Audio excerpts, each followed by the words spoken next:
हमेशा ही बुझा रहता है। ये सारी चीज अपशगुन होती है। अरे मैंने तो तुम्हें बोल ही रखा है कि तुम ही घर का पूजा पाठ कर लिया करो। लेकिन मालकिन, मंदिर का दिया तो घर के ही किसी सदस्य को ही जलाना चाहिए।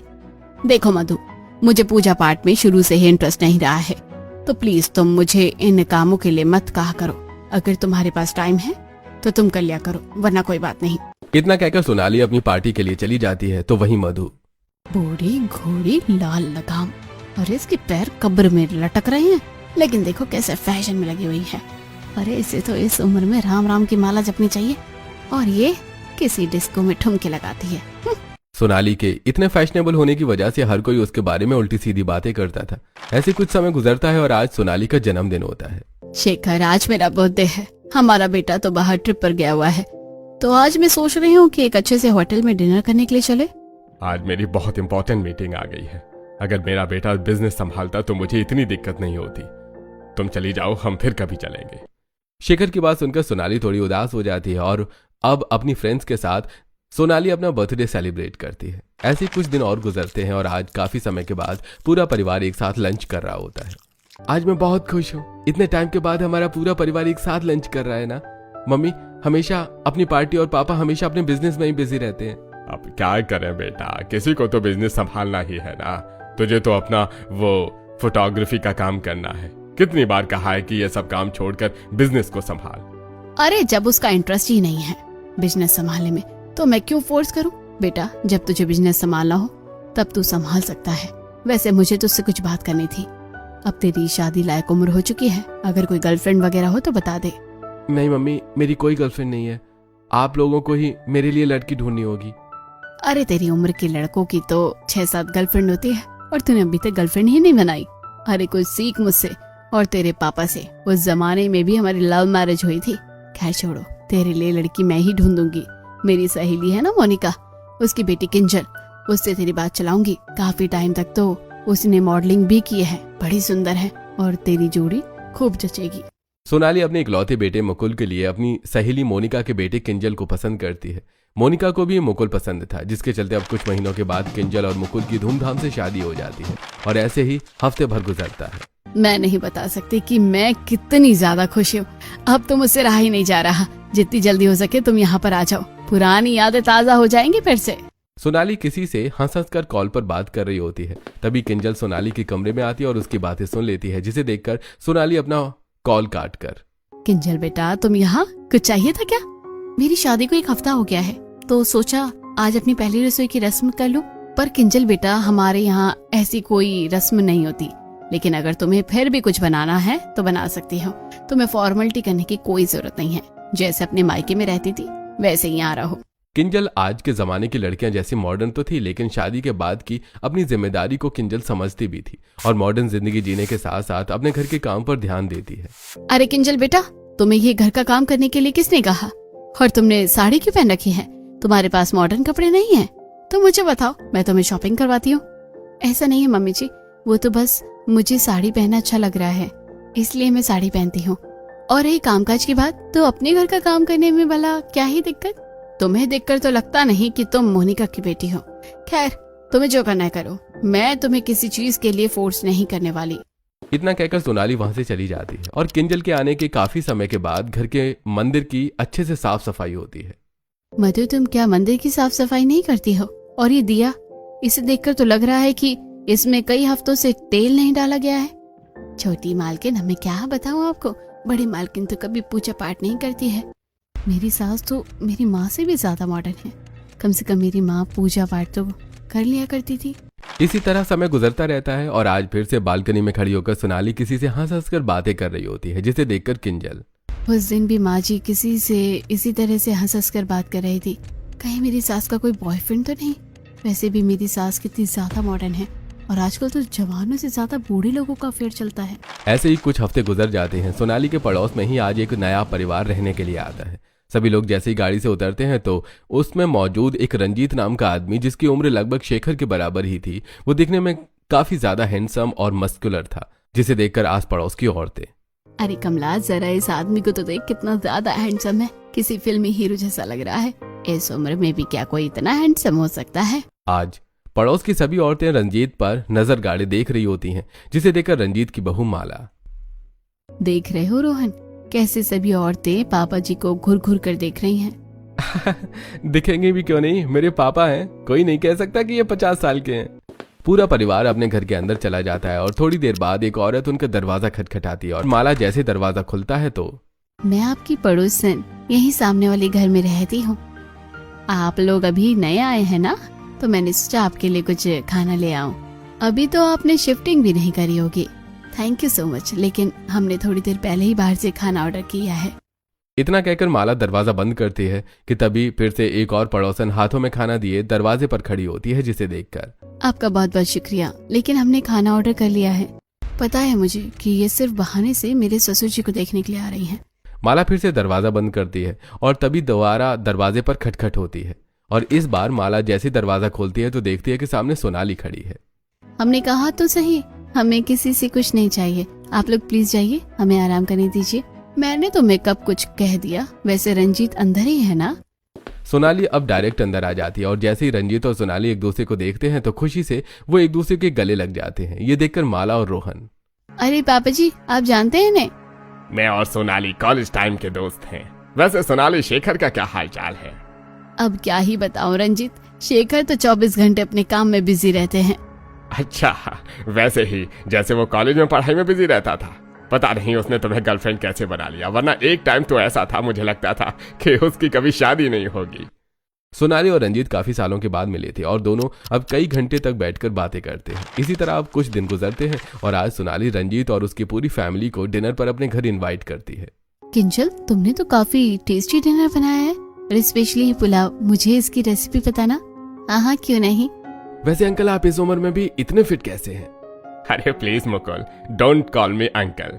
देखने में तो मैं तुम्हारे बड़े भाई जैसा ही हूँ। काफी टाइम हो गया इस बात को। रोहन सिर्फ 7 साल का था।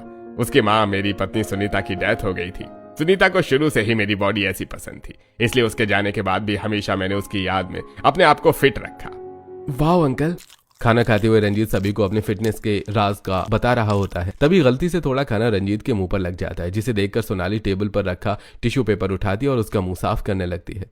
इतने साल हो गए, लेकिन फिर भी तुम्हें ठीक से खाना खाना नहीं आया। तुम लोगों को पता है कॉलेज में भी ये बिल्कुल गिरा गिरा कर खाना खाता था। सोनाली की बात सुनकर जहां सभी लोग हंसने लगते हैं तो वहीं अपनी सास को एक पराये मर्द का मुंह साफ करना किंजल को थोड़ा अजीब लगता है। ऐसी समय गुजरता है, सोनाली जिम में वर्कआउट कर रही होती है कि तभी उसी जिम में रंजीत आता है। रंजीत की इस उम्र में भी इतनी मस्कुलर फिट बॉडी देखकर जिम में सभी लोग बस उसे ही घूरे जा रहे थे।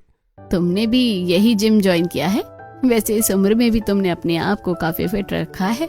देखो, लड़कियों के साथ साथ लड़के भी तुम्हें घूर घूर कर देख रहे हैं। अब क्या ही करूं, वो कहते हैं ना कि उम्र 55 की, दिल बचपन का। बस यही हाल है। एक साथ वर्कआउट करने के बाद अब सोनाली और रंजीत घर आ रहे होते हैं। तभी मोहल्ले की कुछ औरतें उन्हें एक साथ देखकर, देखो देखो, अरे अब तक तो बस ये डिस्को में कमर हिलाती थी, छोटे कपड़े पहनती थी, लेकिन अब तो लगता है इसका पड़ोसी के साथ चक्कर चल रहा है। ऐसे कुछ दिनों के बाद काफी सारी शॉपिंग कर लिए ना आज। हाँ, अब कुछ खाते हैं, बहुत भूख लग रही है। मॉल में शॉपिंग कर किंजल और तारा एक कैंटीन में बर्गर खा रही होती हैं। तभी तारा की नजर अचानक ऊपर फ्लोर पर घूम रही किंजल की सास पर पड़ जाती है, जिसे देखकर, अगर मैं गलत नहीं हूँ तो ये तेरी सास है ना? तारा की बात सुनकर किंजल जैसे ही ऊपर देखती है तो उसे अपनी सास के साथ रंजीत भी घूमता हुआ नजर आता है। अरे ये तो हमारा पड़ोसी है, लेकिन ये मेरी सास के साथ क्या कर रहा है? पता है तारा, कॉलेज टाइम में ये दोनों और पापा जी काफी अच्छे दोस्त थे। मुझे तो यहाँ दोस्ती से ज्यादा कुछ और लग रहा है। अपनी सास पर नजर रख किंजल। तारा और किंजल सोनाली और रंजीत का पीछा करते हैं और देखते हैं कि वो कैसे एक साथ शॉपिंग कर रहे हैं और अब एक अच्छे से रेस्टोरेंट में जाकर खाना खाते हैं। बहुत मजा आया ना सोनाली? मुझे तो अपने कॉलेज के दिन याद आ गए कि कैसे हम क्लास बंक करके घूमने चलते थे। तुम्हारे साथ तो बिताए हुए दिन तो मैं कभी भूल नहीं सकती। सोनाली की ऐसी बातें किंजल के दिलो दिमाग में शक पैदा कर रही थी। जब से रंजीत सोनाली का पड़ोसी बनकर आया था तब से सोनाली हर वक्त उसी के साथ घूमती फिरती। ऐसे ही एक रात सोनाली और रंजीत कॉल पर, खाना खाने के बाद कुछ मीठा खाने का मन कर रहा है, क्यों ना आइसक्रीम खाई जाए? हाँ हाँ, क्यों नहीं, यहीं पर एक आइसक्रीम पार्लर है, वहाँ चलते हैं। अब सोनाली आती है, दोनों आइसक्रीम पार्लर जाते हैं। आइसक्रीम खाते हुए दोनों रोड पर वॉक कर रहे होते हैं कि तभी सोनाली अपनी आइसक्रीम रंजीत के नाक पर लगा देती है, जिसे देखकर अब रंजीत सोनाली के चेहरे पर आइसक्रीम लगाने लगता है। ये सब मोहल्ले में रहने वाली महिमा देख रही होती है और अब वो जल्दी से किंजल के पास जाती है। अरे आंटी आप, और इस वक्त कुछ चाहिए था क्या? तुम्हारी सास क्या गुल खिला रही है? तुम्हें कुछ पता भी है? वो पड़ोस वाला रंजीत है ना, उसके साथ रोड पर घूम रही थी, दोनों एक दूसरे को आइसक्रीम खिला रहे थे। मुझे तो बड़ा डर लग रहा है कि तुम्हारी सास की इस उम्र में तुम्हारा दूसरा ससुर न ले आए। महिमा एक की दो लगाकर बोलती है, जिसे सुनकर किंजल को भी थोड़ा अजीब लगता है। और जब किंजल देर रात तक अपने ससुर को लैपटॉप पर काम करता हुआ देखती है तो एक पापा जी है जो देर रात इतनी मेहनत करते हैं, और एक मम्मी जी है जो इस उम्र में पड़ोसी के साथ चक्कर चला रही हैं। सोनाली अब अपनी बहू की नजरों में खटकने लगी थी। ऐसी एक शाम सोनाली और रंजीत अपने अपनी छत पर खड़े होकर बातें कर रहे होते हैं। आज मौसम कितना अच्छा है ना, कहीं बाहर घूमने चले? हाँ हाँ क्यों नहीं, एक नई मूवी रिलीज हुई है, वही देखने चलते हैं। सोनाली की छत पर रखी टंकी के पीछे बैठ किंजल उनकी बातें सुन रही होती है। अच्छा तो इन दोनों का मूवी देखने का प्लान है, अभी जाकर पापा जी को बताती हूँ। इससे पहले किंजल कुछ करती कि तभी एक कबूतर किंजल के सिर पर बीट करके चला जाता है। इस कबूतर को भी क्या मुझ पर ही हगना था कि मेरा सर है, कोई संडास नहीं। अब बिना देरी करे किंजल जल्दी से नीचे कमरे में बैठ अपने ससुर जी के पास जाती है। क्या हुआ तुम्हें बहू, और ये तुम्हारे सर पर क्या है? पापा जी ये सब छोड़िए, आपको पता है आज मम्मी जी का उस पड़ोसी रंजीत के साथ एक मूवी देखने का प्लान है। वो लोग एक दूसरे के साथ कुछ ज्यादा ही वक्त बिता रहे हैं।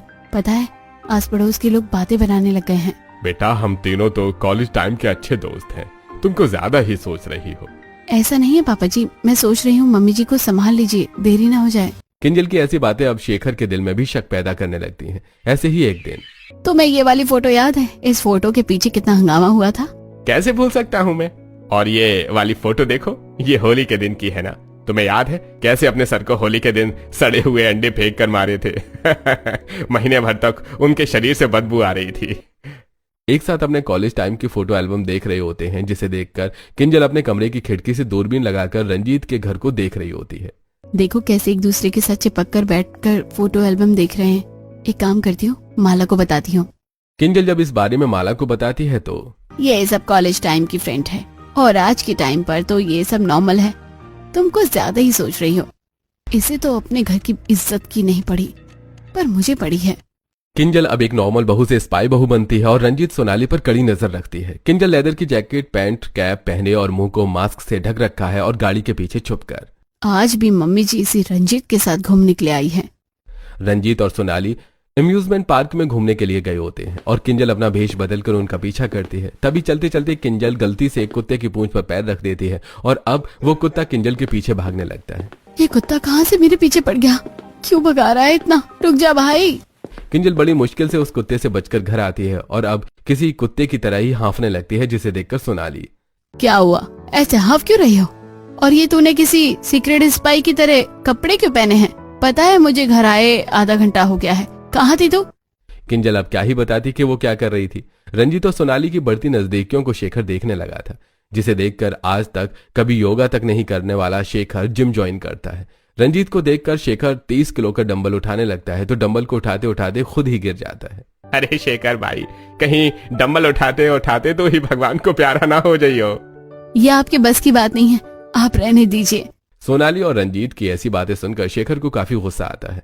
ऐसे ही एक दिन रंजीत सोनाली फोन में बातें कर रहे होते हैं और जब वो बातें करके उठते हैं तो जल्दी जल्दी किंजल आती है और सामने टेबल पर रखा फोन उठाकर रिकॉर्डिंग चेक करने लगती है, जो उसने काफी देर पहले से ऑन करके रखी थी। ये तो सिर्फ पूरी रिकॉर्डिंग में ऐसे ही हंस रही है, कोई भी इनकी ऐसी बातें नहीं है। अब क्या करूं?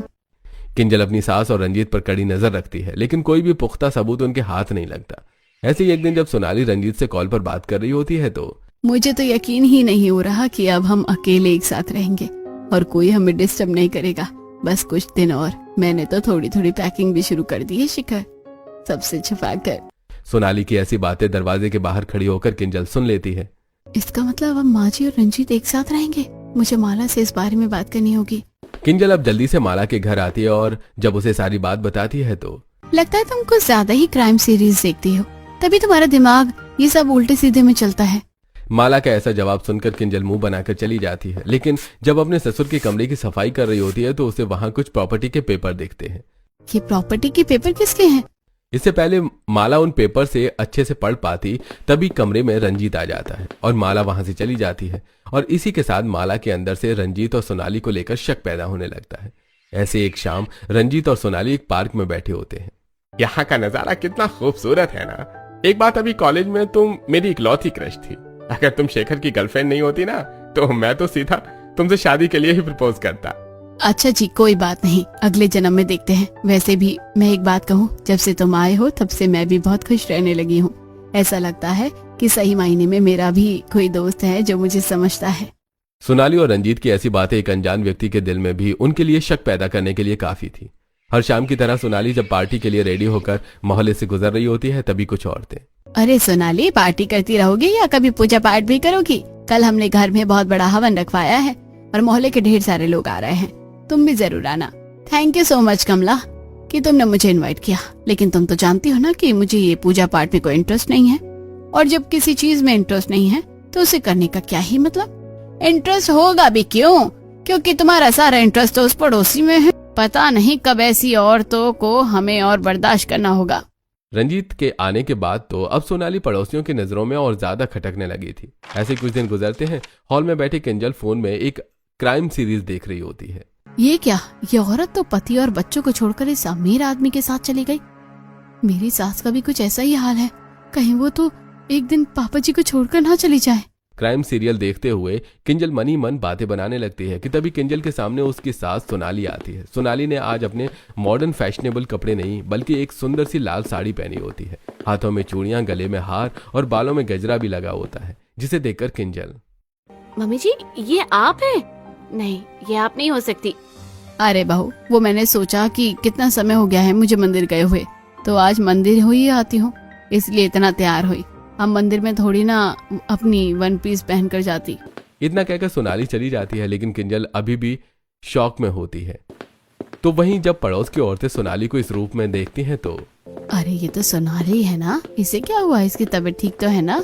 आज इसने ऐसे कपड़े कैसे पहन लिए? किंजल के साथ साथ आस पड़ोस की औरतें भी काफी ज्यादा हैरान होती हैं। तो वहीं सोनाली सीधा रंजीत की कार में बैठती है और अब रंजीत सोनाली को लिए कहीं चला जाता है। काफी देर तक जब रंजीत घर नहीं आता तो माला और रोहन अब सीधा किंजल के पास आते हैं। किंजल, क्या तुम्हें पता है कि पापा जी कहाँ हैं? हम कब से उनका फोन ट्राई कर रहे हैं, उनका कॉल लग नहीं रहा और कार भी नहीं है घर के बाहर। इसका मतलब मैंने सही सोचा था, आज मम्मी जी तुम्हारे ससुर के साथ शादी करने के लिए मंदिर गई हैं। किंजल, ये तुम क्या बकवास कर रही हो? होश में तो हो। किंजल बिल्कुल ठीक कह रही है। पहले तो मुझे भी किंजल की बातों पर यकीन नहीं था, लेकिन जब मैंने पापा जी के पास वो प्रॉपर्टी के पेपर देखे तो मुझे यकीन हो गया।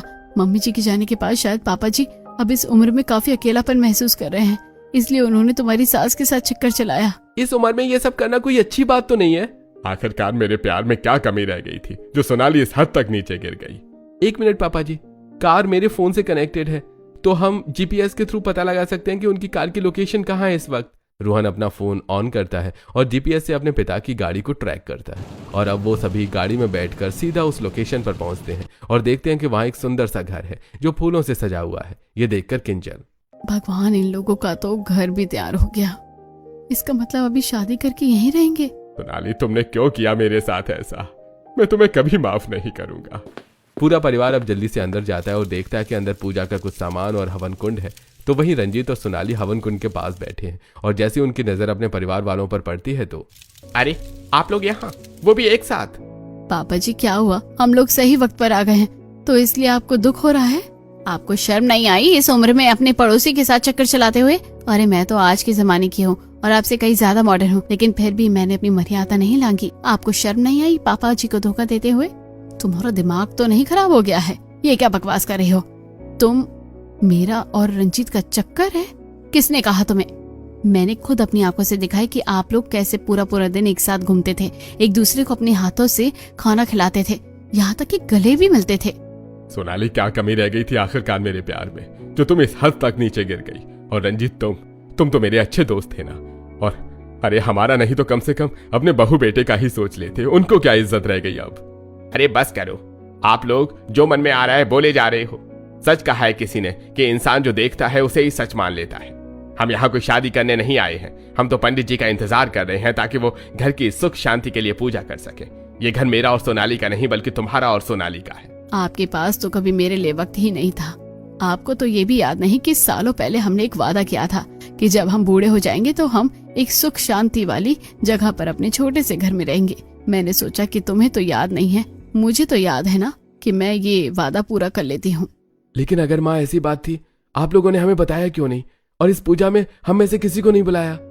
पंडित जी को आने में अभी काफी समय था, तो हम सोच रहे थे कि क्या बहाना करके तुम लोगों को यहाँ बुलाएंगे जिससे तुम्हें सरप्राइज मिल सके।